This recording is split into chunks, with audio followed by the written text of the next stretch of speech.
Assalamualaikum warahmatullahi wabarakatuh. Tugas besar 2 Bahasa Indonesia. Fungsi dan kedudukan bahasa. Dosen pengampu Bapak Ayatullah MPD. Kami dari kelompok 3, Afifah Nurlaili, Asep Awaludin, Fania Heriana Septiani, Jihan Zahra Renanda, Nurjana, dan Purwanti.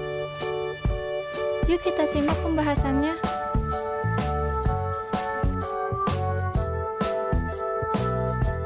Fungsi bahasa.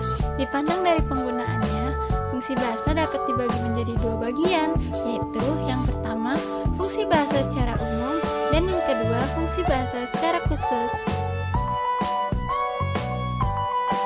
Ada 4 fungsi bahasa secara umum.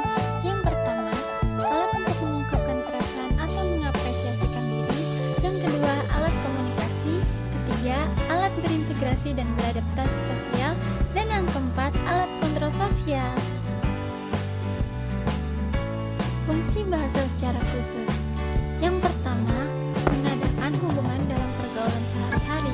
Yang kedua, mewujudkan seni atau sastra. Yang ketiga, mempelajari bahasa-bahasa kuno. Dan yang keempat, mengeksploitasi ilmu pengetahuan dan teknologi. Ada 5 fungsi bahasa menurut Budiman. Yang pertama, fungsi praktis. Yang kedua, fungsi kultural. Yang ketiga, fungsi artistik. Yang keempat, fungsi edukatif. Dan yang terakhir, fungsi politis. Kedudukan bahasa Indonesia. Kedudukan bahasa Indonesia sebagai bahasa nasional. Yang pertama, lambang identitas nasional. Yang kedua, alat pemersatu berbagai masyarakat yang berbeda latar belakang, sosial budaya, dan bahasanya. Yang ketiga, alat perhubungan antar budaya dan antar daerah. Kedudukan bahasa Indonesia sebagai bahasa negara. Yang pertama, sebagai bahasa resmi negara.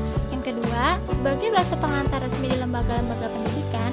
Yang ketiga, bahasa resmi dalam perhubungan tingkat nasional untuk kepentingan perencanaan dan pelaksanaan pembangunan serta pemerintahan.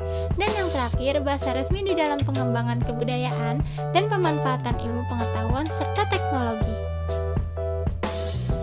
Fungsi bahasa Indonesia dalam konteks dunia.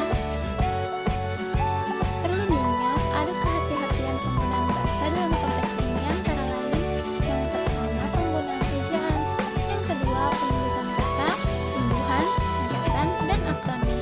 Dan yang ketiga, pemakaian ragam bahasa. Sebuah bahasa penting atau tidaknya dapat dilihat dari 3 kriteria, yaitu jumlah penutur, luas daerah, terpakainya bahasa itu sendiri dalam sarana ilmu, susastra, dan budaya. Dipandang dari jumlah penutur, ada 2 bahasa di Indonesia, yaitu bahasa Indonesia dan bahasa daerah. Yuk simak penjelasannya.